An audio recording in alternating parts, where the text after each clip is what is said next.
here, and welcome to my channel, and welcome to my Whodunnit Readathon vlog.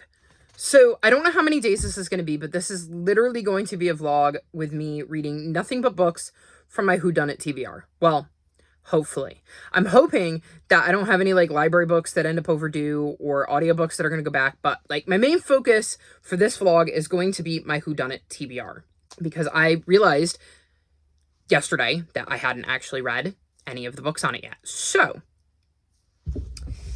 I have this giant stack plus an ebook. Let me see if I can remember what I was reading them for. So,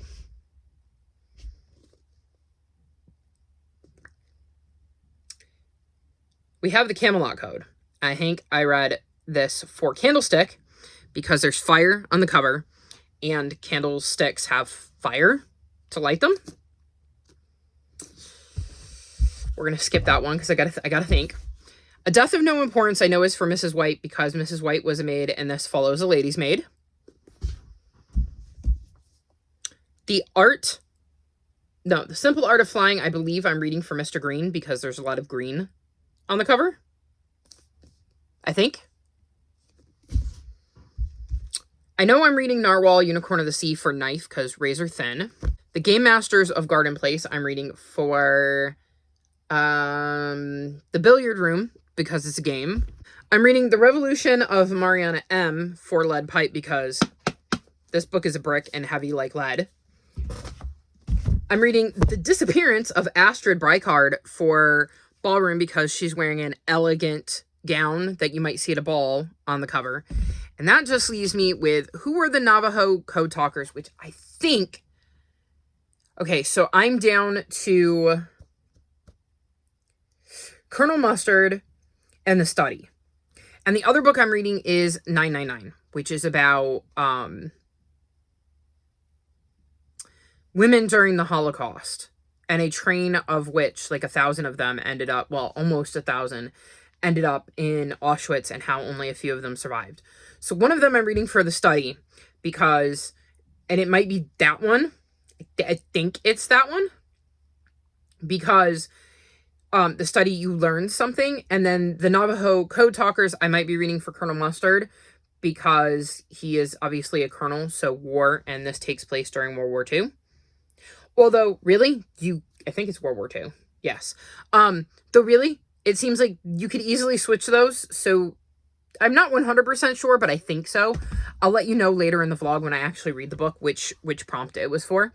But that is my TBR. And my thought was, since I haven't read any of it yet, maybe I would focus on it this week. Although, it might be less than a week, it might be a few more days than a week, I don't know. It's going to depend on how long it takes me, because, let's see. These two shouldn't take me long at all, given their size. These are all middle grade, so they shouldn't be long reads either. This is a historical cozy mystery, and I tend to read those rather quickly, so I don't anticipate this taking very long. I'm worried about this brick, because I think this one is going to take me a little bit. 999 could, depending on whether it hooks me, and then this is another one where if I get really interested in it, I'll fly through it. If I don't, it could be a bit of a slog. So most of them I'm not worried about, but we're going to see. I will say I'm very excited to dive in. And then, of course, I have the spinner wheel at the end. And I haven't decided which wheel I'm going to do. It's going to depend on where I'm at brain-wise by the time I get done with the stack. And we'll see what I end up spinning then. But for now, this is my pile. I did not use my 2 days that I got from Miss Peacock because I just did not have time in April to start squeezing in May reads. And then this got put on the back burner. And so now we're going to dive into it. We're going to see what I can do. And we'll see how long it takes me to get through this stack. Wish me luck.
Sunday, and I'm finally checking in because, well, I have some stuff to update you on. It's been a very, very interesting week for Whodunnit and the books that I chose. So, let's run you through what I've read.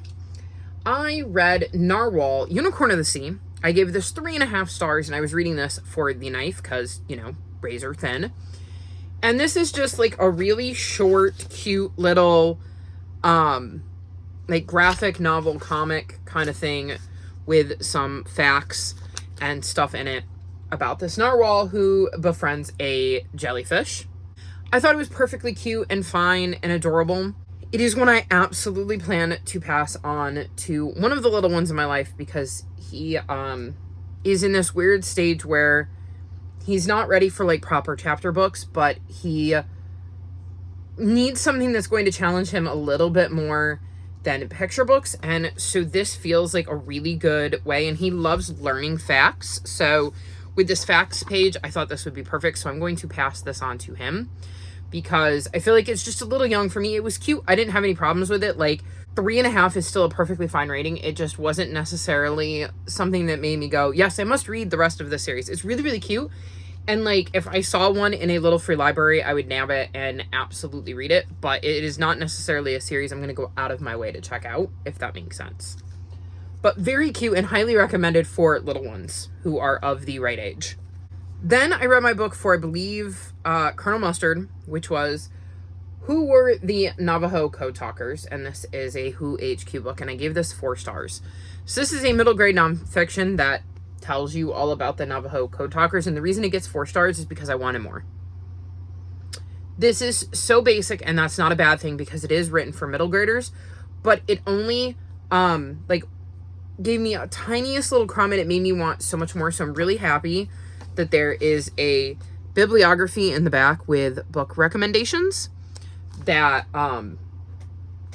might give me more information, so I may end up checking those out. But I thought it was really interesting to learn some of the basic stories of who they were, how they impacted the war, and how they ended up becoming a part of the war, because these were obviously Navajos who joined the military in World War II and were such an important part of helping the United States and the codes that we were sending back and forth to protect our troops while we were at war. So I thought that was fascinating. I would just love to learn more about this, and I think that's why I couldn't give it 5 stars, is that I wanted more because I was so interested in the topic. So I think this is a really, really good middle grade, though, if you want to give it to a little one in your life who is into this kind of thing and likes learning, and you want to teach them about a lesser known aspect of World War II.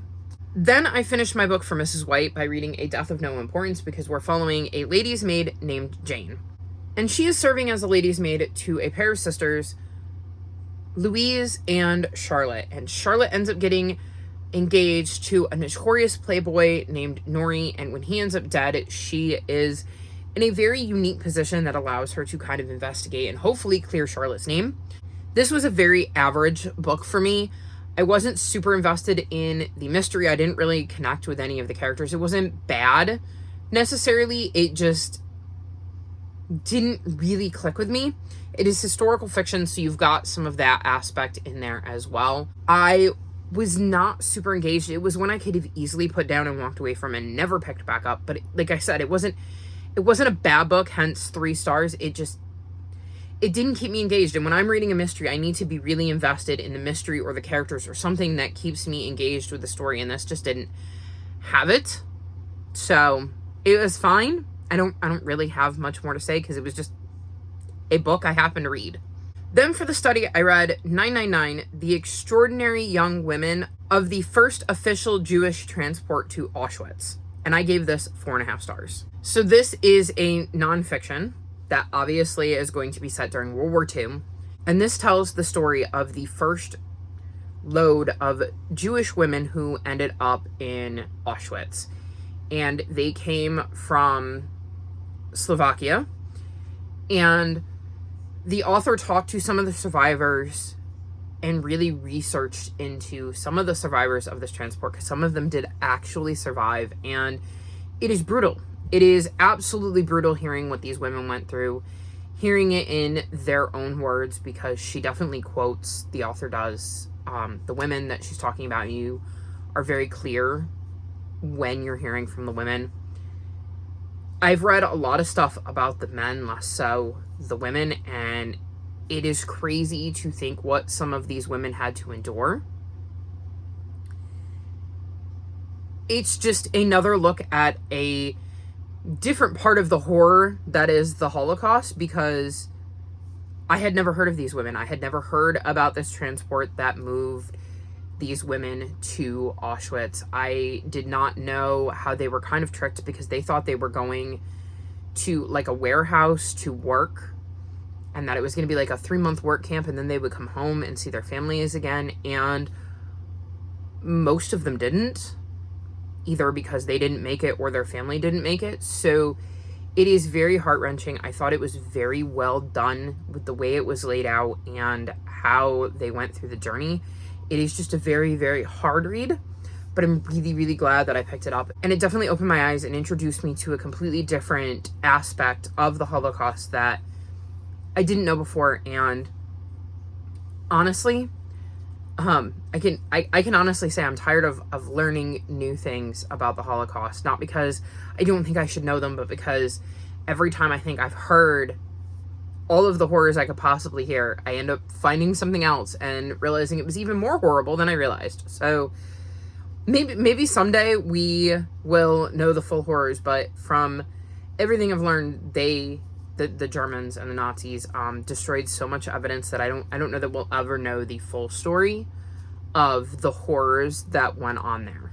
And that is crazy to think about. But I will continue to read books that fall under that heading, because it is absolutely, I guess, fascinating, even though that feels like the wrong word. It's just, I feel like I learned so much with this, and I understand so much more about the world and the way people work, and not necessarily always in a good way. And it keeps these people alive because we can share their stories. We are reading their stories. We're keeping their memories alive and making sure that we don't forget what happened. So I will always be willing to read books about this, because I feel like it's important to continue to learn and remind yourself that this was a real thing that happened to real people who had loved ones and just couldn't wrap their mind around the atrocities that they were surviving and living through. And yeah, I really, really good story. Highly, highly recommend it if you haven't checked it out and you're into reading books like that. Now on to something slightly more lighter. I read Geeks and the Holy Grail. I was reading this for the candlestick because candlesticks have flames and we can see the giant flame from this dragon. This is the second book in the Camelot Code series, and I gave this 4.5 stars. This follows Sophie and Stuart. And in the first book, they end up traveling back in time to Camelot. And Arthur, like King Arthur, when he is a kid, before he's pulled the sword from the stone, ends up traveling to the future. And Sophie and Stuart must find a way to protect Camelot and get Arthur back to his own time. And this is the continuation of this story where Sophie and Stuart go on another adventure in Camelot. I really, really enjoyed this one. There is the introduction of some new characters that I really liked, some of whom are from present day and some of whom are from Camelot, that I thought were really interesting additions to the series. I really enjoyed some of the present day drama that was going on, because it felt like just because they were on this fantastical quest doesn't mean that their home lives weren't still important and weren't still playing a role in everything that was going on. I'm very curious if we're going to get another book in this series, because this was released in 2019. And at the moment, there is no third book, but it ends in a way that suggests there could be a book 3. So I don't know if we're going to, but I hope so, because I really like the way this world has kind of come together. I love learning about Camelot from Sophie and Stuart's point of view and learning more about what is going on there. And it's always fun to see some of those characters from Camelot come to the future and deal with, present day and all of the craziness that is present day compared to Camelot. So this is a really, really enjoyable series, and hopefully we'll get more in the future because I'm really digging this one. Which brings me on to some iffy news. So I picked up The Revolution of Mariana M, and I was reading this for the lead pipe. This is also a book haul revisited, and I'm going to be doing a separate vlog for that. So normally I don't talk about these books in my other vlogs. I'll mention that I read them for purposes of chronicling what I read in a given week and for mentioning things like, readathons. But I'm going to mention this here, and if you want my reasoning, you'll have to watch my book haul revisited vlog. But I DNF this.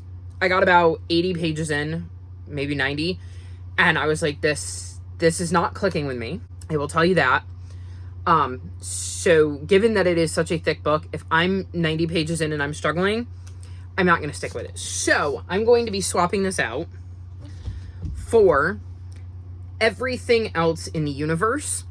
And this isn't thick and heavy like a lead pipe, but I've heard the content is really heavy, and that was another way that the list that the host provided for ideas for prompts mentioned that you could read a book that was heavy in content, and this certainly seems like it's going to be. So I'm going to swap this in. I believe it deals with some of the aftermath of like the Vietnam War, so I can see why that would be heavy in content. It's the Middle Grade March book club pick, I should mention that, and they did their live show, and on the live show they both mentioned how emotional the book made them. So I think this is going to fit the lead pipe pretty perfectly with it being heavy in content. So I wanted to mention that I'm going to be swapping that out.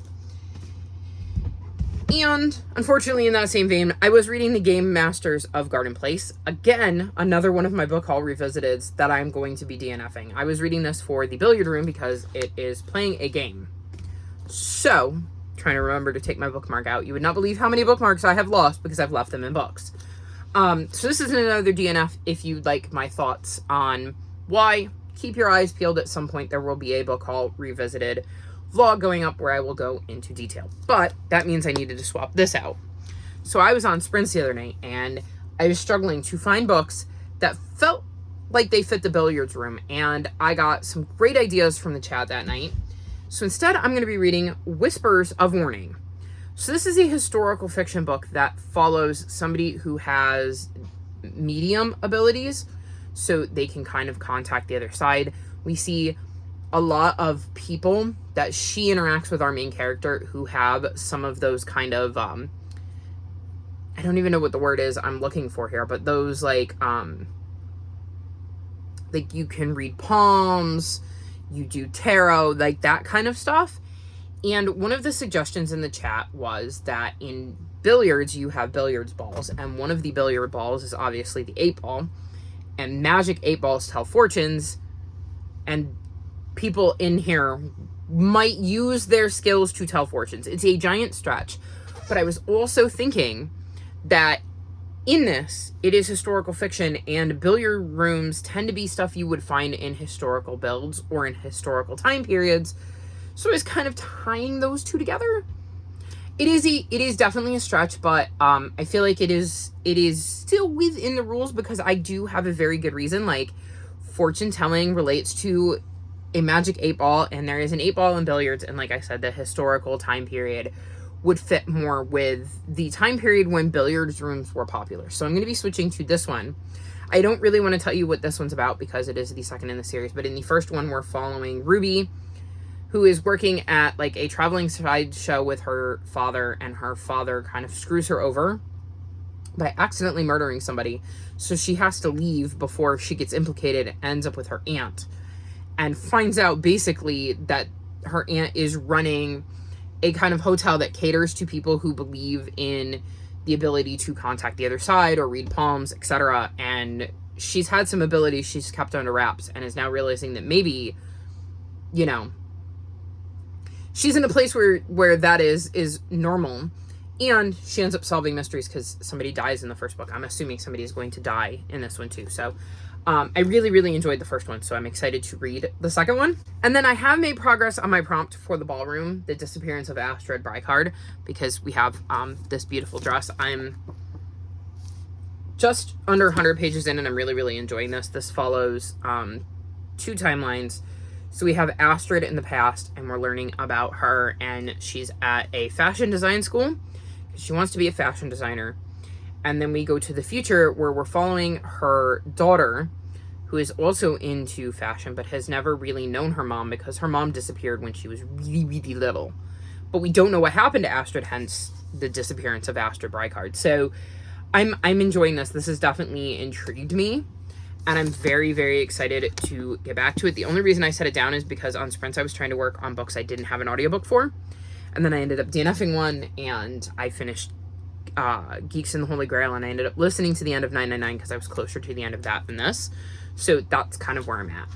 So I still have the ballroom, the billiard room, and the lead pipe. And then, of course, Mr. Green.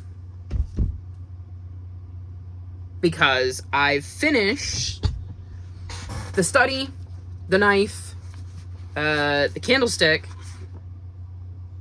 Colonel Mustard, and Mrs. White. So I'm about halfway through. 9 prompts. I'm a little over halfway through because obviously I'm partway through my ballroom prompt. So I would be in a much better spot if I hadn't read 2 books that I ended up DNFing, and I didn't feel like I was far enough in them to count them. So hopefully these will go better. This is another book haul revisited, so I'm hoping I get to tell you with this one that I finished it, because so far that round has been very not great. I was not expecting to DNF 2 of them, so hopefully this stack will go better. I mean, I feel like based on what I've heard, this one should be fine. This is a sequel. I don't expect that one to go badly, and based on my interest in this one, we should be fine with this one. This is an unknown. I've never heard anybody talk about this one, but it has a parrot POV, and I love me an animal POV, so I have really, really high hopes for this one.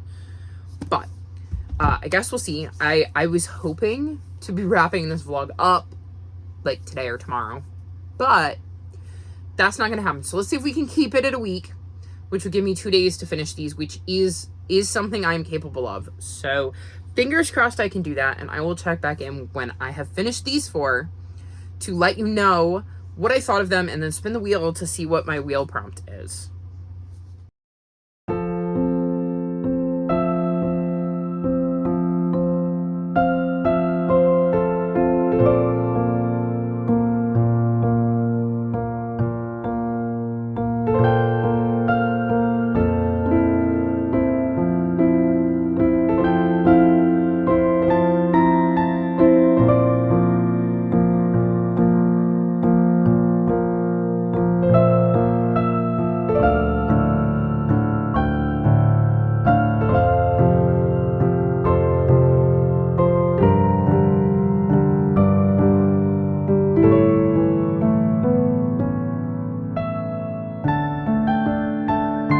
So it is Tuesday, and I can finally wrap this video up. This has been just a bonkers readathon. So, for Billiard Room, I had DNF'd a book and picked up Whispers of Warning, which I had mentioned in the last clip. And my reasoning, I ended up giving this 3.75 stars. In this one, a well-known suffragist is visiting the town and staying in the hotel where our main character Ruby lives. And when she ends up dead, Ruby ends up kind of looking into things and using her unique abilities, because she sometimes gets feelings and she occasionally hears a voice who gives her clues as to what she should do next.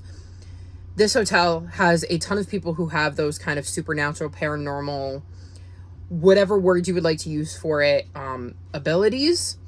And that was where I was kind of getting it, connecting it to the billiard room, because one of the things Ruby does with this ability is tell fortunes or give suggestions about what somebody should do in the future based on vibes she's getting. And I loosely connected that to the fact that sometimes you can use a magic 8-ball to do that, ask it questions and have it tell you what you should do. And 8-balls, of course, can be found in billiard rooms, and billiard rooms were found more in historical times, and this is obviously well before women had the right to vote, so it is set in the past. I did not enjoy this one as much as the first one. I feel like the first one was more immersive, and I was much more into the first one, although I still did enjoy this one. I think part of it was I didn't particularly care about the victim or the people surrounding the victim. So I had less incentive to care about the mystery in this one. And I think that brought the rating down a little bit. I know this was published, I want to say in 2017. Yes. And there isn't another book, but if there ever is another book in this series, I would absolutely want to read it because I think it's such an interesting premise for a kind of cozy mystery series that's set in historical time, because her having these abilities definitely adds a little wrinkle given the time period. Then I read my book for the ballroom, The Disappearance of Astrid Bricard, and I gave this 3.75 stars. So originally I was thinking 4, and after I sat on it for a while, I went down to 3.75 stars.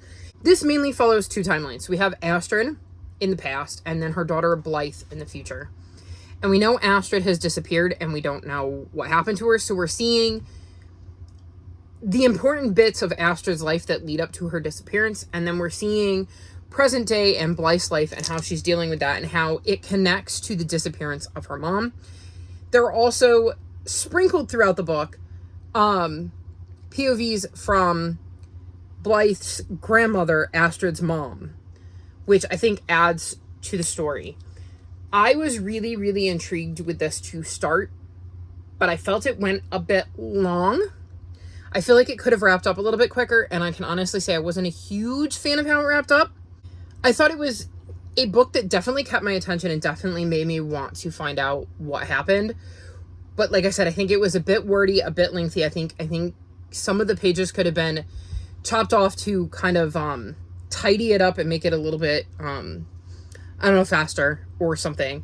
I thought it was really interesting seeing her grandmother's perspective and what had happened to her grandmother to create the mom that raised Astrid that would then disappear. So all in all, I thought it was a decent book, and I don't feel like I wasted my time at all because, again, it was hovering on that 3.75, 4-star range. I think I just wasn't in love with the ending and thought it could have wrapped up a little bit quicker. Then, for the book I switched in for the lead pipe, I read Everything Else in the Universe, and I was reading this for heavy in content, and it definitely was. I gave this 4.25 stars. This follows a young girl named Lucy, and her dad is about to return from a stint in the Vietnam War, and he's lost an arm, and she is struggling with the fact that her dad has come back, but he's not exactly the same, and what that means for her and her family. And she is at the point in time in the Vietnam War where vets aren't necessarily treated nicely, so it's creating a lot of drama. And she ends up meeting a young boy named Milo, who is staying with his grandmother for the summer, and his grandmother lives nearby. And they end up connecting when they find a soldier's helmet buried in Lucy's back garden with a purple heart and some photographs in it. And they end up setting out to figure out who they belong to so they can return them to him/his family. And this definitely was heavy. Anybody who knows anything about war in general knows how hard it can be for families to adjust to their loved one coming back home, especially when their loved one is, missing a limb, and how that can change the dynamic of a family. If you know anything about the Vietnam War, you know that it was brutal. And her dad is a surgeon. Like, he had trained to be a surgeon, so, he definitely probably saw some really messed up things while he was over there because he was working to try to save lives. Although we don't really touch on that so much. We see what Lucy sees of her father's struggles. We don't really see things from Lucy's dad's point of view. So there is that to keep in mind, that we're not in Lucy's dad's head. We're only seeing things from Lucy's point of view. And then, of course, there's the whole mystery of who buried their Purple Heart pictures and helmet in the backyard. And of course they have to deal with people who don't necessarily like Vietnam soldiers, which is a big deal in this book, given that, Lucy's dad is a vet of the Vietnam War. So there's a lot of heavy content in here. I was expecting it to connect with me emotionally more, which is why it didn't get higher than 4.25 stars. Not that 4.25 stars isn't a good rating, it is. But it was just missing something. I think it started out a little slow, and it took me a little while to get into and connect with the characters, and so that's what brought the rating down. But I still think this is a very, very interesting middle grade, and I really enjoyed the mystery of this discovery and seeing how Milo and Lucy tried to figure out where this came from, who it belonged to, and how it impacted both of their lives in the present day. So I thought this was a really, really good middle grade historical fiction. And then I finished my last clue prompt with The Simple Art of Flying, which I was reading for Mr. Green because the cover is all green. This has 3 POVs. The main one is Alistair, who is one of these parrots here. And all he wants to do is escape the pet shop he's living in with his sister Aggie and find a nice like palm tree somewhere to build a life with her. Our other POVs that are sprinkled in are 12-year-old Fitz, who ends up adopting Aggie, and Albertina, who is an elderly woman who is looking for a companion, who adopts Alistair. And we get sprinklings of their thoughts throughout, but most of this book is told from Alistair's point of view and him struggling to try to protect his sister and wanting to build a life with his sister and being taken from her and having to deal with the emotions that creates. I gave this 4 stars. I thought it was really interesting. I liked having the parrot POV. I thought it was really cool to see what was going on in Alistair's head and understanding his reasoning for the choices that he was making. But I also really loved getting to see Fitz and Albertina's POVs and how important those were to the story, so you understood why they wanted Aggie and Alistair in the first place. So while Alistair may not have understood, we the reader did, which I thought added an interesting wrinkle to the story. I think this is a very emotional book as well, because there's some stuff at the end that made me tear up. And it wasn't my favorite animal POV, but I still really enjoyed my time with it, and I would definitely read more by this author because I like the way she kind of crafted the story, and I'm curious to see what else she can write, because there was a lot of like feelings, and like I understand the urge to protect somebody, even if maybe that's not the best thing for you in the moment. And that was definitely evident with Alistair. So I thought this was a really, really good middle grade that had a different way of looking at things with a parrot POV, but still gives you the hard-hitting stuff that you might see in a contemporary. So I thought it was just an interesting twist on that. That brings me to the wheel. So there are 2 wheels you could spin, and I chose to spin like the book prompt wheel as opposed to like the kind of lifestyle wheel. And I will insert the footage of that here. So here we are. It is time to do my wheel prompt so that I can submit my final guesses. And I'll insert a clip here showing you what the wheel gave me.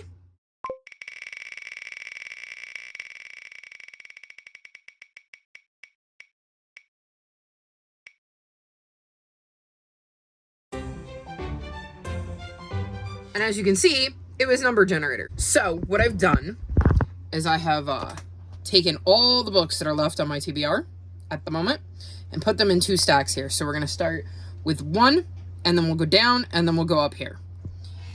So there are 29 books in those stacks. That's just what's left that I was hoping to get to in the month of May.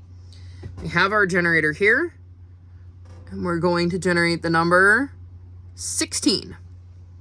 Okay, let's see what 16 gets us.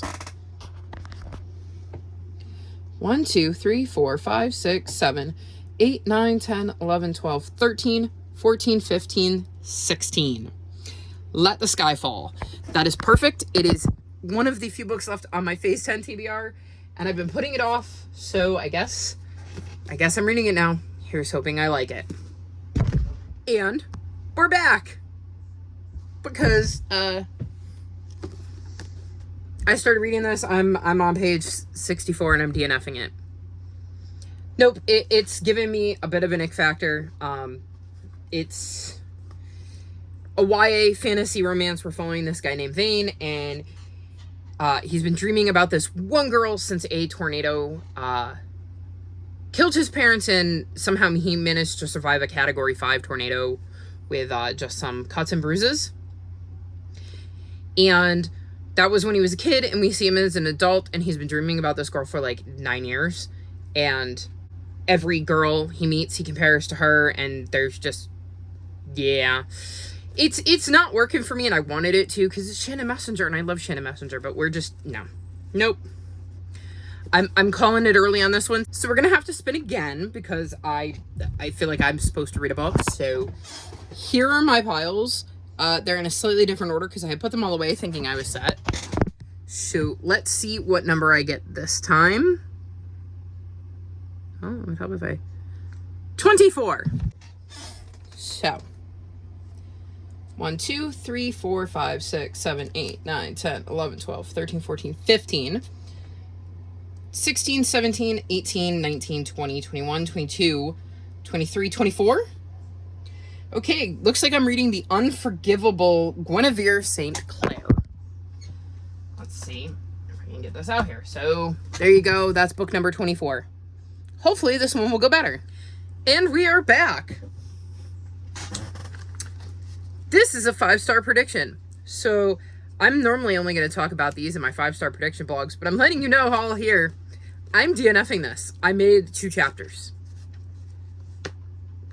This vlog has been cursed 4 DNFs in 1 week. I don't think I have ever DNF'd that many books that quickly. I haven't moved the stacks. They're still here. I was smart enough to just leave them. So now there's 27 books, although I'm getting through a good chunk of my TBR tonight. Let's see which one we're going to try next. 2. Oh! Fenris and Mott.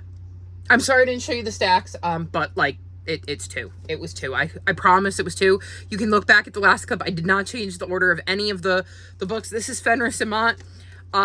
I have the audiobook for one more day, so like, this is perfect. I'm happy with this. Hopefully I won't DNF this one. So as you can see, it was quite the wild ride, and I ended up DNFing 2 more books. So Let the Sky Fall is the first book in the Skyfall series. So this follows a boy named Vane who, as a young child, surviving a Cat 5 tornado with no memory, and his parents are dead. And we see years later, after he's been having many years of dreams of this girl, meeting a girl named Audra, who is a sylph, and is informing him, buddy, you're a sylph too. And somebody's coming to kill us, so we've got to awaken your powers so that, you know, we can avoid that. The reason I DNF this is they're kind of, I guess, going to form a romance because it says the forbidden romance growing between them. And the way this was already playing out was giving me the ick. And I did not enjoy that. I don't know how well I articulated that in the clip because I was trying to finish my wheel book before midnight last night so I could kind of have a 7-day vlog and wrap it up. So I was really just trying to get to the next book so I could finish, like, have a shot at finishing that so I could wrap this up. So I don't know how well I articulated my feelings on that, but it really was just giving me the ick, and I wasn't connecting with it, and I was bummed because Shannon Messenger writes Keeper of the Lost Cities, which is one of my favorite series. So I was hoping I would like this. Alas, I did not, so I chose to DNF it. And I felt like the idea of the wheel spin to submit your prompts is that you had to finish a book, so I obviously spun it again and got The Unforgettable Guinevere St. Clair, and this is a 5-star prediction, and normally I don't talk about these in these videos. So I'm not really going to get into why I DNF'd it, but I am going to tell you I DNF'd it. I was maybe 26 pages in, and I knew very, very quickly this wasn't going to be a book for me. If you want to know the exact reasoning why, keep an eye on my channel for my 5-star prediction vlog, where I will go a little bit more in depth because I would like to save something for that vlog, because this vlog has been dismal when it comes to my book haul revisited and my 5-star predictions with DNFs, because I've DNF'd 3 books that fit that. 4 in a week. That's a lot for me. So this was just another book that wasn't clicking with me, and I'm trying to be better about DNFing books that aren't clicking with me, which led me to spin number 3, which got me Fenris and Mott. And I gave this book 4.5 stars. This one I loved.